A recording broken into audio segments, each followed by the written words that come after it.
এদিকে শোনো, শোনো এদিকে শোনো। তুমি এত দুষ্টামি করো কেন? হ্যাঁ আমি তো দুষ্টামি করি না। না, দুষ্টামি করে না। স্কুলের থেকে কমপ্লেন আসে সাইকেল নিয়ে সারাদিন ঘুরে ফিরে বেড়া, ওগুলো কোন ধরনের বিষয়? পড়াশোনা করো না বাড়িতে? যাও তোমার মাকে ডাকি নিয়ে এসো, যাও। ভাই একদম বেশি বেশি করে। আবার তাকায়।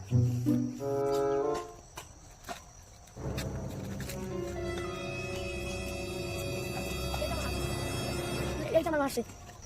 তোমার ছেলে তো দুষ্টামি করে কিসের জন্য? আচ্ছা, সকালবেলা আমি আসতেছি রাস্তা দিয়ে, বাজার করে আসতেছি, আসার সময় সাইকেল লাগাই দিতে নিছিল আমার গায়ের মধ্যে। আরো তো শুনি সাইকেল নিয়ে এই দৌড়াদৌড়ি দৌড়াদৌড়ি, এগুলো কোন ধরনের বিষয়? ছেলেটাকে সকালবেলা যখন স্কুলে যায়, সকালবেলা ঘুম থেকে ওঠার পর ভালো মতো এডিট করে তারপর রাস্তা বাইক করে, ভালো মতো এডিট করে তারপর রাস্তা বাইক করে।